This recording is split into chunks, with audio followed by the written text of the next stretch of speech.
नमस्कार बच्चों, कैसे हैं आप सब। आशा करती हूँ आप सभी अच्छे होंगे, स्वस्थ होंगे, खुश होंगे और अपनी पढ़ाई भी अच्छे से कर रहे हैं। जैसा कि आप सभी जानते हैं, मैं आपकी हिंदी की अध्यापिका मैं स्वागत करती हूँ आप सभी का आईसीटी वर्चुअल क्लासरूम में। और आज हम यहाँ पर एकत्रित हुए हैं पढ़ने के लिए क्लास 11th की हिंदी। क्लास 11th की हिंदी में हम यहाँ पर पढ़ रहे हैं हमारे हिंदी व्याकरण का टॉपिक अलंकार। तो हमने देखिए अपने लास्ट सेशन में यहाँ पर अलंकार जो है इससे संबंधित कुछ बातें हमने यहाँ पर पढ़ी थी।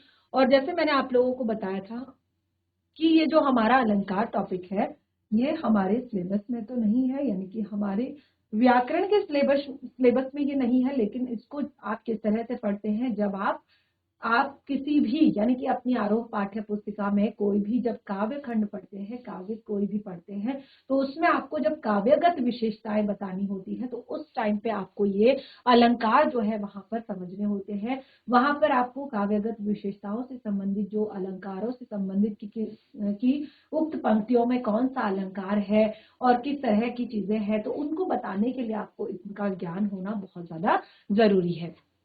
तो जैसे मैंने आपको बताया था कि अलंकार के बारे में आपने पहले भी पढ़ा हुआ है कि अलंकार होते क्या हैं, तो फिर भी मैंने यहाँ पर आपको क्लियर किया कि अलंकार की परिभाषा क्या है, अलंकार किसे कहते हैं। तो हमने यहाँ पर अलंकार के बारे में बताया कि अलंक का अर्थ होता है एक तरह से आभूषण, और कर का अर्थ होता है सुसज्जित करने वाला। यानी कि जिस प्रकार हमने बताया कि एक नारी अपनी सुंदरता को बढ़ाने के लिए विभिन्न प्रकार के आभूषणों को प्रयोग में लाती है, उसी प्रकार भाषा को सुंदर बनाने के लिए हम विभिन्न प्रकार के अलंकारों का प्रयोग करते हैं।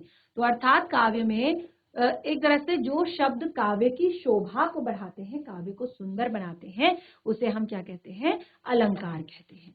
ठीक है, तो इस तरह से हमने यहाँ पर अलंकारों के जो भेद, जैसे मैंने बताया कि बहुत सारे टाइप के हमारे अलंकार होते हैं, अलग अलग तरह के अलंकार होते हैं। तो उसी के कारण हमने यहाँ पर जो काव्य में विशेषता लाने वाले, काव्य में काव्य की शोभा बढ़ाने वाले जो शब्द अलंकार हैं, उनके भी भेद हमने यहाँ पर बनाए। तो हमने कहा कि दो तरह के भेद होते हैं जो हमारे काव्य में प्रयोग किए जाते हैं अलंकार। तो उसमें हमने पहला बताया शब्दा अलंकार और दूसरा हमने यहाँ पर बताया अर्था अलंकार। पहला क्या है हमारा, शब्दा अलंकार है और दूसरा हमारा अर्था अलंकार है। तो देखिए शब्दा अलंकार क्या होता है, इस पर हम यहाँ पर डिस्कस कर रहे थे। तो हमने यहाँ पर मैंने आपको बताया कि कोई भी शब्द जो होता है उसमें दो चीजें मुख्य रूप से होती है, एक होती है शब्द की ध्वनि और दूसरा होता है शब्द का अर्थ। तो हमने यहाँ पर कहा कि जो शब्द की ध्वनि होती है, ठीक है, शब्द की ध्वनि जो होती है उसी के आधार पर शब्दा अलंकार की सृष्टि होती है। यहाँ पर अर्थ से हमें कोई लेना देना नहीं होता है। शब्द अलंकार की सृष्टि होती है शब्द की ध्वनि से, यानी कि इस अलंकार में वर्ण या शब्दों की जो लयात्मकता होती है या संगीतात्मकता होती है, उसी के कारण जो है काव्य में चमत्कार उत्पन्न होता है। यहाँ पर अर्थ का कोई चमत्कार नहीं होता है। और इसीलिए इसको हमने क्या बताया कि अगर देखिए जब कई बार क्या होता है कि हम ऐसे शब्दों के प्रयोग करते हैं जिनके कारण काव्य में चमत्कार उपस्थित हो जाता है, और यदि हम उन शब्दों के स्थान पर दूसरे शब्द यानी कि सेम अर्थ वाले दूसरे शब्द अगर हम रख दें तो वो चमत्कार समाप्त हो जाता है। तो इसीलिए हम मानते हैं कि वहां पर क्या है, शब्दा अलंकार है। अर्थात जो अलंकार शब्दों के माध्यम से काव्य को अलंकृत करता है, काव्य को सजाता है, उसे शब्दा अलंकार कहते हैं। ये हमने लास्ट सेशन में पढ़ा था और फिर हमने उसके तीन भेदों को यहाँ पर डिस्कस कर रहे थे। तो जो तीन भेद हैं उनमें सबसे पहले मैंने आपको बताया अनुप्रास अलंकार, यमक अलंकार, श्लेष अलंकार। तो हमने यहाँ पर तीनों को लगभग पढ़ लिया था, यानी कि तीसरा भेद जो है उसको हम डिस्कस कर रहे थे, श्लेष अलंकार को। तो इससे पहले जो हमने दो अलंकार पढ़े उनको जरा सा एक बार रिवाइज कर लेते हैं। अनुप्रास अलंकार, अनुप्रास अलंकार में हमने क्या कहा, जहां पर अनु का अर्थ होता है बार बार, प्रास का अर्थ होता है वर्ण, यानी कि एक ही वर्ण की आवृत्ति जहां पर एक से अधिक बार होती है। ठीक है, अनु का अर्थ होता है आपका बार बार और प्रास का अर्थ होता है एक से अधिक बार, एक प्रास का अर्थ होता है वर्ण। तो जहां पर एक ही वर्ण एक से अधिक बार आता है वहां पर अनुप्रास अलंकार होता है। अब आप काव्य में देखेंगे जहां पर एक वर्ण एक से अधिक बार प्रयोग किया गया हो, वहां पे आप कहेंगे कि यहाँ पर क्या है, अनुप्रास अलंकार है। ठीक है, तो यहाँ पर अनुप्रास अलंकार के मैंने आपको बहुत सारे जो एग्जाम्पल्स हैं वो भी मैंने यहाँ पर क्लियर किए थे। जैसे म वर्ण की आवृत्ति आप देख सकते हैं यहाँ पर एक से अधिक बार हुई है, स वर्ण की आवृत्ति एक से अधिक बार हुई है, त वर्ण की आवृत्ति एक से अधिक बार हुई है, इसी तरह से च वर्ण की आवृत्ति यहाँ पर एक से अधिक बार हुई है। तो इस तरह से मैंने आपको यहाँ पर अनुप्रास अलंकार के बारे में बताया था। और फिर देखिए मैंने आप लोग को बताया कि अनुप्रास अलंकार के भी मुख्य रूप से 3 भेद होते हैं। कौन कौन से भेद होते हैं ये मैंने आपको क्लियर किया। जैसे 6 का नुप्रास अलंकार, यानी कि जहां पर एक से अधिक बार वर्णों की आवृत्ति, ठीक है, स्वरूप क्रम से शब्दों के आरंभ या अंत में दोहराया जाए। तो जैसे यहाँ पर मैं बैरी सुग्रीव प्यारा कारण कवन नाथ मोहि मारा, कारण कवन नाथ मोहि मारा। ठीक है, आरंभ में या अंत में जो है वहां पर आपका एक तरह से अलंकार होता है, तो उसे 6 का अनुप्रास अलंकार कहते हैं। उसके बाद हमने यहाँ पर वृत्यानुप्रास अलंकार के बारे में कहा। यहाँ पर हमने कहा कि एक से अधिक बार वर्णों की आवृत्ति होती है। ठीक है, जहां पर 2 से अधिक बार शब्दों को आरंभ या अंत में वर्णों की आवृत्ति होती है। ठीक है, तो 2 से अधिक बार कहा है। कुलन केली कछारन में कुंजन में क्यारिन में कलिन कलिन कलंकित है, किलंकित है, किलकंत है।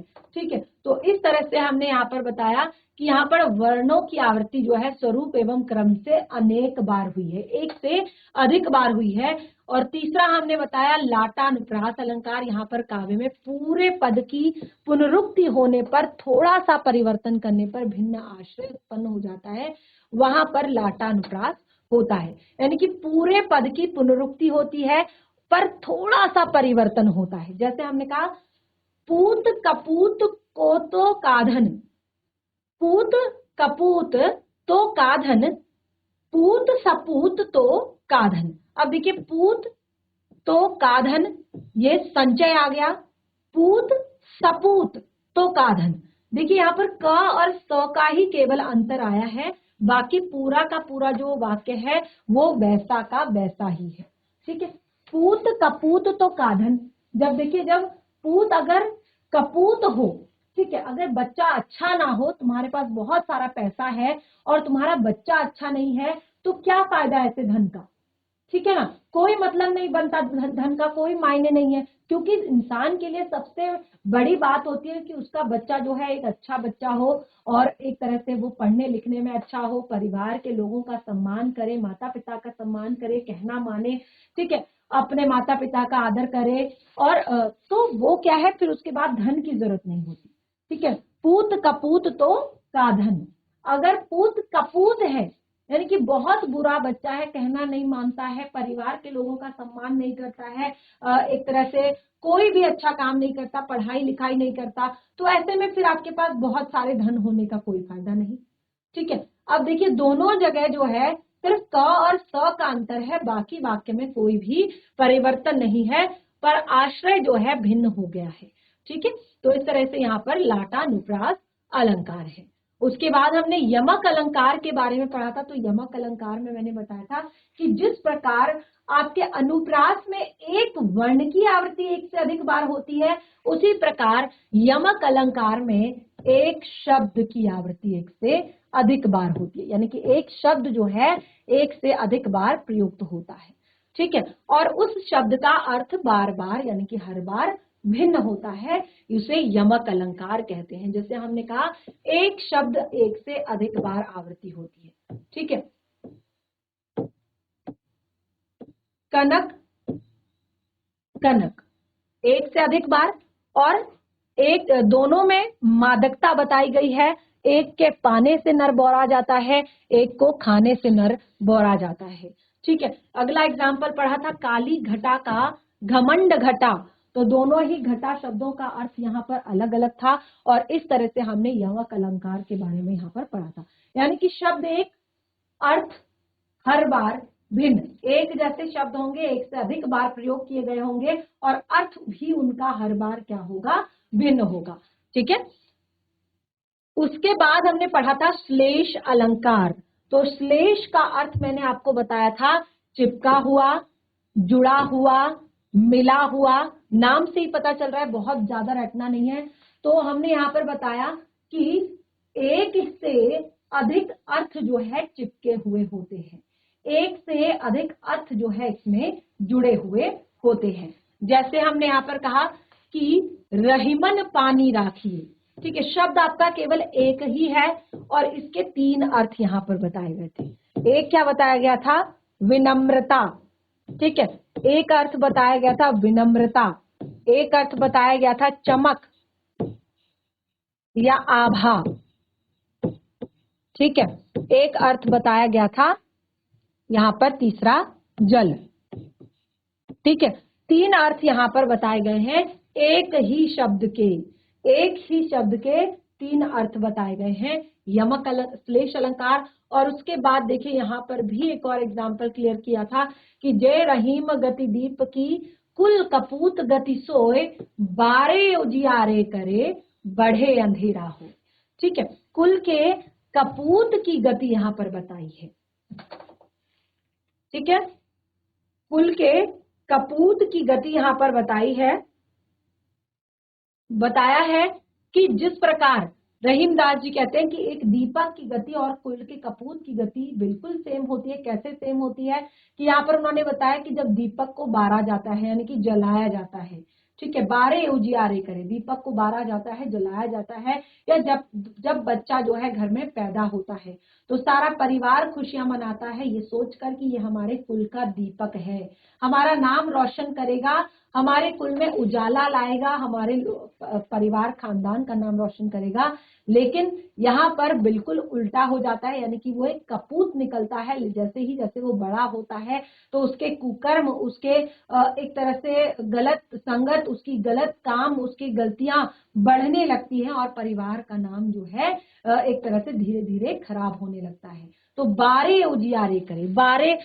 जो है उजियारे करे, बारने से अर्थात पैदा होने से उजाला होता है, बढ़े अंधेरा होए, बढ़ना अर्थात बुझना, जिससे अंधेरा हो जाता है, यानी कि दीपक जब बुझ जाता है उसमें पुनः पहले के समान अंधेरा हो जाता है। और बिल्कुल यहाँ पर भी जब वो बच्चा जो है एक तरह से बड़ा होता है तो क्या होता है, उनके परिवार में और ज्यादा एक तरह से दुख आने लगते हैं।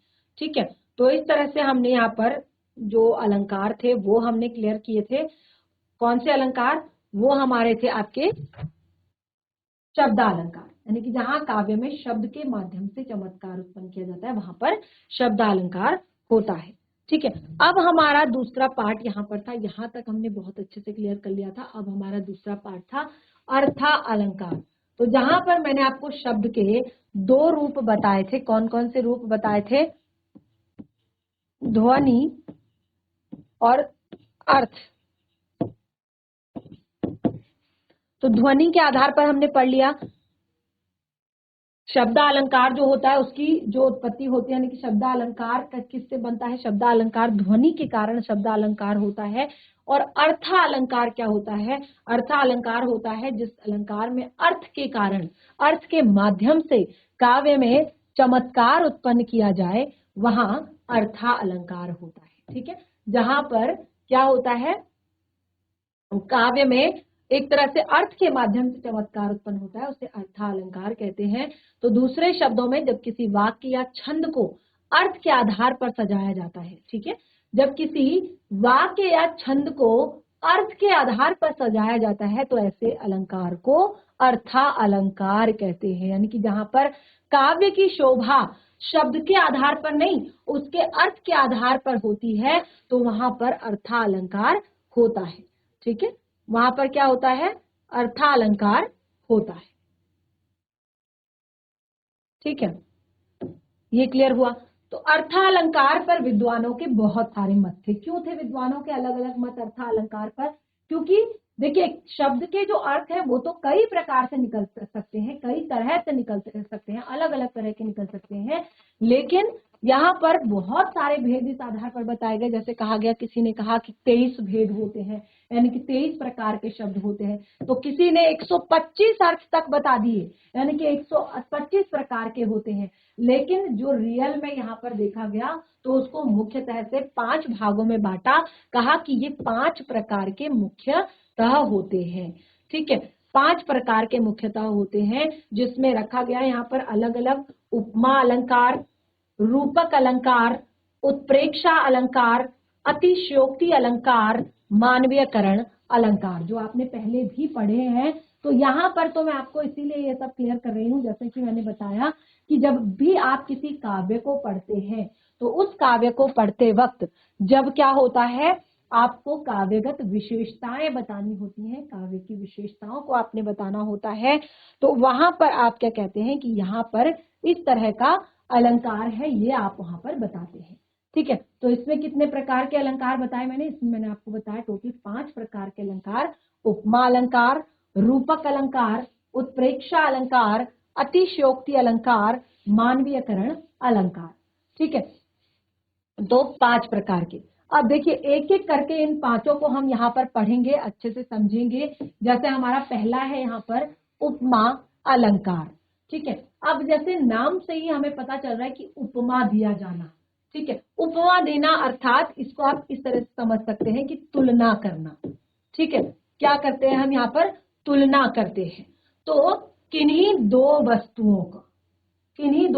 वस्तुओं की आकृति, गुण, स्वभाव आदि में समानता दिखाई जाए। कई बार क्या होता है कि किन्हीं दो वस्तुओं में उनकी आकृति के आधार पर, उनके गुणों के आधार पर, उनके स्वभाव के आधार पर समानता दिखाई जाती है, या फिर दो भिन्न वस्तुओं की तुलना कर दी जाती है, तो वहां पर उपमा अलंकार होता है। वहां पर क्या होता है, उपमा अलंकार होता है।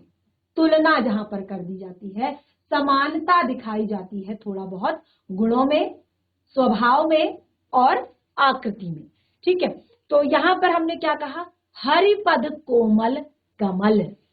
हरिपद, हरि अर्थात भगवान, पद अर्थात उनके पैर हैं। हरिपद कोमल कमल। ठीक है, हरिपद कोमल कमल, तो हरि यानी कि भगवान के, पद अर्थात पैर, कोमल कमल के समान है, यानी कि भगवान के पैरों की तुलना किससे करी है, कोमल कमल के फूल से की गई है। तो देखिए यहाँ पर चरणों को कमल के फूल के समान कोमल बताया है।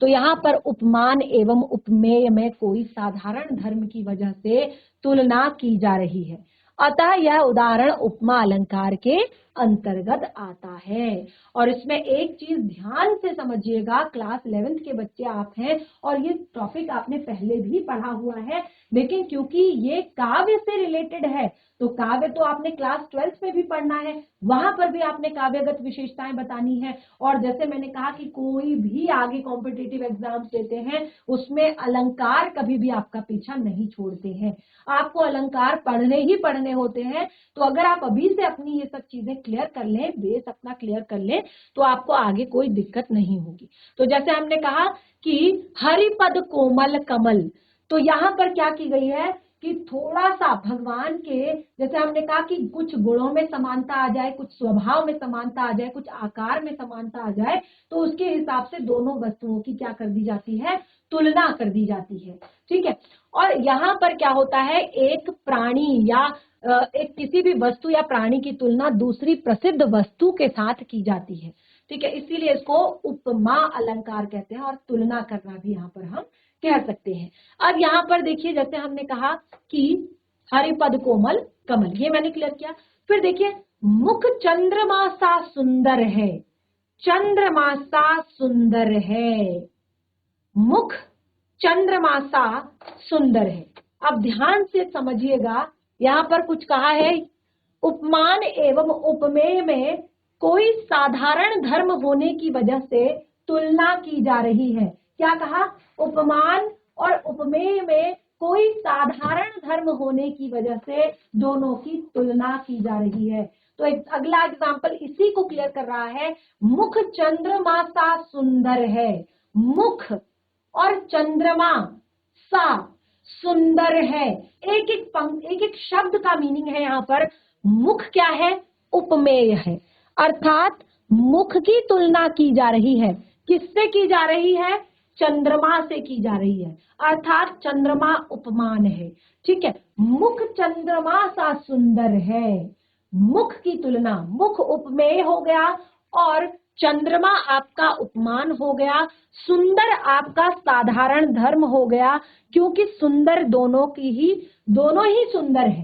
ठीक है, मुख भी सुंदर है, चंद्रमा भी सुंदर है, तो साधारण धर्म क्या है? ये आपका क्या है? सुंदर। दोनों ही सुंदर है, तो दोनों में कॉमन चीज क्या है? वो है सुंदरता। ठीक है, अब वाचक शब्द, ये बताने वाला कौन है? वाचक शब्द का अर्थ होता है बताने वाला, कि कौन बता रहा है ये। ठीक है, वाचक शब्द क्या है?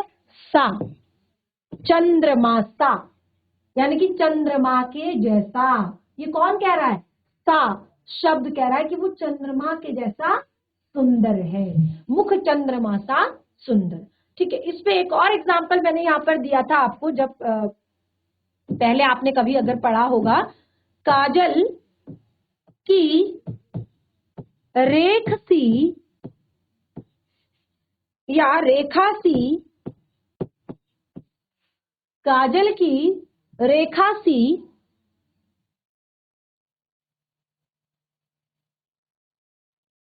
कतार है खजूर की। काजल की रेखा सी कतार है खजूर की। ठीक है, काजल की रेखा सी। ठीक है, काजल की रेखा सी कतार है खजूर की। अब यहां पर जो है क्या कहा है? खजूर का जो वृक्ष है, ठीक है, खजूर के वृक्ष को क्या कहा है? खजूर का वृक्ष उपमेय है और काजल की रेखा उपमान है। कतार जो है, कतार अर्थात पंक्ति, और यहाँ पर कतार का अर्थ है ये जो हम लाइन लगाते हैं इस तरह से। ठीक है, और सी जो है वो वाचक शब्द है। क्लियर हुआ? उपमा अलंकार के भी 4 अंग होते हैं। उपमा अलंकार के 4 अंग होते हैं, जो मैंने यहाँ पर आपको क्लियर कर दिया है। क्या क्या क्लियर किया मैंने? एक उपमेय, उपमान, साधारण धर्म और वाचक शब्द। 4 चीजें क्लियर कर दी, पहले ही क्लियर कर दी ये सारी चीजें। फिर भी समझने के लिए यहाँ पर समझ सकते हैं कि उपमा अलंकार के 4 अंग होते हैं। उपमा अलंकार के 4 अंग कौन कौन से होते हैं? फिर से समझ लीजिए। एक होता है उपमेय, एक होता है उपमान, एक होता है साधारण धर्म, एक होता है वाचक शब्द। उदाहरण के लिए, सागर सा गंभीर हृदय हो, गिरि सा ऊंचा हो जिसका मन। सागर सा गंभीर हृदय हो, गिरि सा ऊंचा हो जिसका मन। ध्यान से समझिएगा, सागर सा गंभीर हृदय हो, सागर सा गंभीर हृदय। अब देखिए, सागर और हृदय, ठीक है, यहां पर क्या कहा है कि जिस वस्तु या व्यक्ति के बारे में बात की जा रही हो या जो वर्णन का विषय हो वह उपमेय कहलाता है। वर्णन का विषय क्या है यहाँ पर? वर्णन का विषय क्या है यहाँ पर? हृदय। ये क्या है? उपमेय। ठीक है, तो यहाँ पर हृदय, सागर सा गंभीर हृदय हो, गिरि सा ऊंचा हो जिसका मन। मन, उपमेय, इन दोनों के बारे में बात की जा रही है। क्या बात की जा रही है? कि मन है गिरि के जैसा ऊंचा, तो गिरि क्या है? उपमान है। हृदय है सागर के जैसा गंभीर, तो सागर क्या है? उपमान है। समझ आया? गिरि और सागर उपमान है, और यहाँ पर हृदय और मन दोनों ही उपमेय हैं। इन दोनों के बारे में बात की जा रही है कि जो सागर है, जो हृदय है वो सागर के जैसा गंभीर है, और जो मन है वो गिरि के समान ऊंचा है। ठीक है, तो यहाँ पर दोनों क्या है? उपमेय है। और उपमान क्या है वो मैंने क्लियर कर दिया। काव्य में या वाक्य में उपमेय की जिस प्रसिद्ध वस्तु से तुलना की जा रही हो। तो मन की गिरी से यानी कि पर्वत से की जा रही है, हृदय की सागर से की जा रही है, तो उसको हम कहते हैं उपमान। ठीक है, वह उपमान कहलाता है और ऊपर दिए गए में सागर और गिरी दोनों ही उपमान है। अगला आता है साधारण धर्म। अब देखिए साधारण धर्म क्या है, यहां पर साधारण धर्म है गंभीर,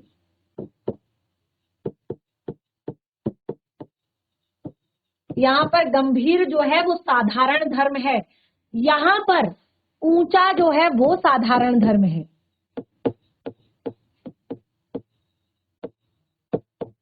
ठीक है, यहां पर गंभीर साधारण धर्म है, यहां पर ऊंचा साधारण धर्म है। और वाचक शब्द क्या है, चौथा नंबर ध्यान से देखिएगा, वाचक शब्द, यहां पर भी वाचक शब्द आपका सा है और यहां पर भी आपका वाचक शब्द सा है। समझ आया?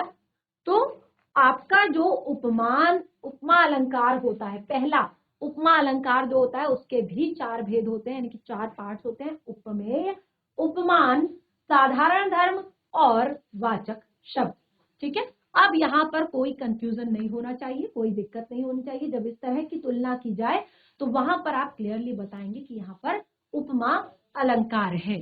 ठीक है, देखिए आगे यहाँ पर वाचक जो शब्द है उसके बारे में दिया गया है और साधारण धर्म के बारे में दिया गया है। ठीक है, उसके बाद आता है हमारा रूपक अलंकार। ठीक है, रूपक अलंकार क्या होता है, ध्यान से समझिएगा कि उपमा अलंकार में तो तुलना की जा रही थी, उपमा अलंकार में क्या किया जा रहा था, तुलना की जा रही थी। और रूपक अलंकार क्या होता है, रूपक अलंकार में देखिए वहां पर थोड़ी थोड़ी सी समानता के कारण, ठीक है, वहां पर क्या हो रहा था, थोड़ी थोड़ी सी समानता के कारण दोनों की आपस में तुलना की जा रही थी। यहाँ तो उपमेय को ही उपमान बता दिया जाता है, यहाँ पर तुलना नहीं की जाती, तुरंत ही कह दिया जाता है कि वही है, अरे ये तो बिल्कुल वही है, ऐसे क्यों कह रहे हो कि ये वैसा है, वैसा नहीं है, ये तो वही है, ये कह दिया जाता है। जैसे हम कहते हैं ना, अरे ये तो उसके जैसा लगता है। ठीक है, तो यहाँ पर कहते हैं अरे उसके जैसा नहीं लगता, वही है ये, यानी कि उस उपमेय को ही उपमान का नाम दे दिया जाता है। जैसे हमने कहा गुणों की अत्यंत समानता के कारण उपमेय को ही उपमान बता दिया जाए। ठीक है, दोनों में अभिन्नता दर्शाई जाए, यानी कि फिर उनको अलग नहीं किया जा सकता, उनको एक तरह से भिन्न नहीं किया जा सकता, तो उसको क्या कहते हैं हम, रूपक अलंकार। क्या किया जाता है, रूप दे दिया जाता है। ठीक है, रूप दे दिया जाता है, यानी कि उसी का रूप दे दिया जाता है। जैसे पायो जी मैंने राम रतन धन पायो, पायो जी मैंने राम रतन धन पायो, राम रूपी धन। ठीक है, यानी कि अब हमें दूसरे धन की आवश्यकता नहीं है, क्योंकि हमारे पास साक्षात राम रूपी धन है। पायो जी मैंने राम रतन धन पायो। ठीक है, राम को रत्न के समान, रत्न रत्न ही कह दिया गया है, कि रत्न के समान नहीं कहा, सीधे कह दिया राम रतन धन पायो। ठीक है, राम रूपी रत्न प्राप्त हो चुका है, तो अब बाकी क्या चाहिए, कुछ भी नहीं चाहिए।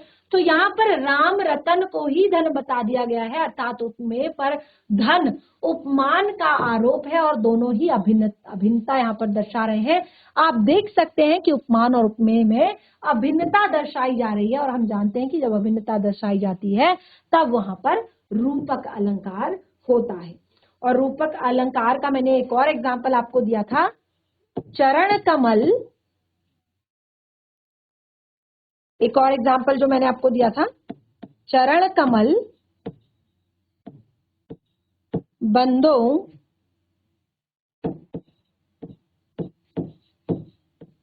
हरि राई, चरण कमल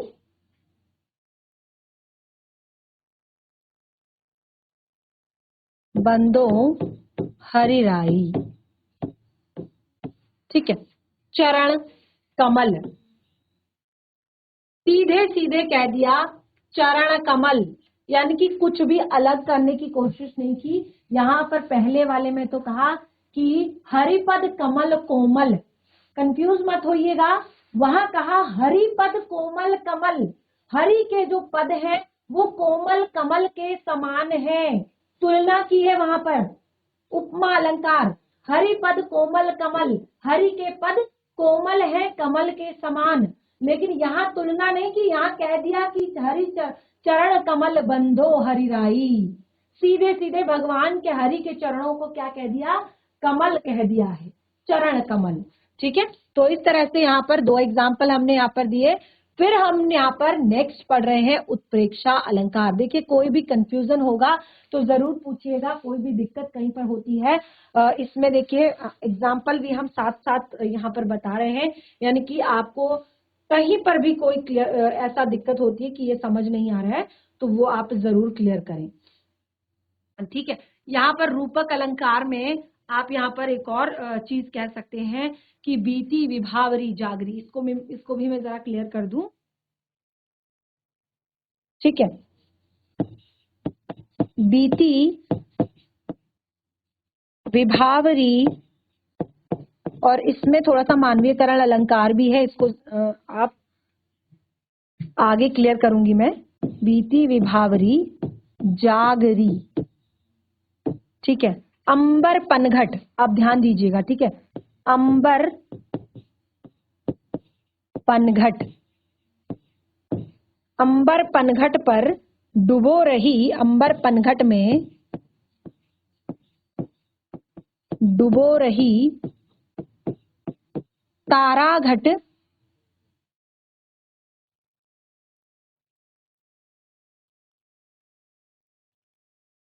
डुबो रही ताराघट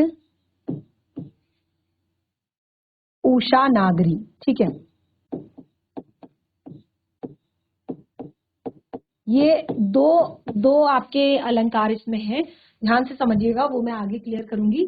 यहाँ पर जो मैं बता रही हूँ वो है बीती विभावरी जागरी अंबर पनघट, ये शब्द जो है आपका, ठीक है, जैसे हमने कहा चरण कमल, ठीक है, फिर हमने कहा अंबर पनघट, ठीक है, ताराघट, तो ये जो दो शब्द है ना आपके, अंबर पनघट, तो यानी कि जो अंबर है उसी को डायरेक्ट पनघट कह दिया गया है, तुलना नहीं की है कहीं पर भी, सीधे सीधे कह दिया है अंबर पनघट पर डुबो रही ताराघट उषा नागरी, तारों रूपी घड़ों को, ठीक है, अंबर रूपी पनघट में तारों रूपी घड़ों को, यानी कि कुछ भी तुलना नहीं की, कुछ भी नहीं कहा, सीधे अंबर को पनघट कह दिया, तारों को घड़ा कह दिया, अंबर पनघट पर डुबो रही ताराघट उषा नागरी। अब देखिए लास्ट का जो शब्द है उषा नागरी, यहाँ पर मानवीयकरण अलंकार है, इसको लास्ट में पढ़ेंगे जब हम मानवीयकरण अलंकार को पढ़ेंगे। उषा नागरी, उषा अर्थात जो प्रभात हो रही होती है, सूर्य की पहली किरण जब निकल रही होती है,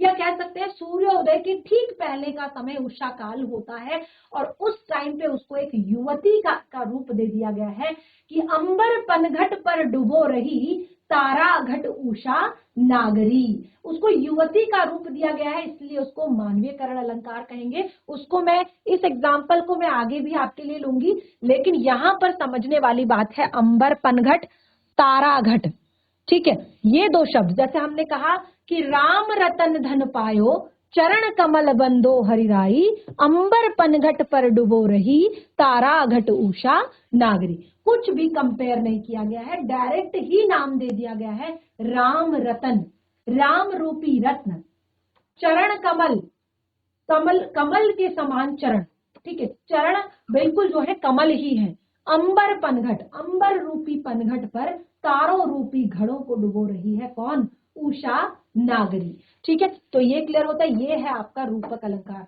अब मुझे लगता है कि कोई भी डाउट नहीं होना चाहिए, फिर भी आपको लगता है कि यहाँ पर थोड़ा सा कंफ्यूजन है तो वो आप आगे क्लियर कर सकते हैं। उसके बाद हमारा आता है यहाँ पर उत्प्रेक्षा अलंकार, और उसके बाद है हमारा अतिशयोक्ति अलंकार और मानवीयकरण अलंकार। तो अभी हमारी काफी सारी इंटरेस्टिंग चीजें यहाँ पर शेष रहती हैं, यानी कि इसके बाद भी हमारे 3 अलंकार शेष हैं, और अभी तक जो पढ़ा है उसको घर पर जरा रिवाइज करें, कोई भी डाउट होता है तो उसे क्लियर करें। बाकी के टॉपिक को कंटिन्यू करेंगे हम अपने नेक्स्ट सेशन में, तब तक के लिए धन्यवाद। आपका दिन शुभ।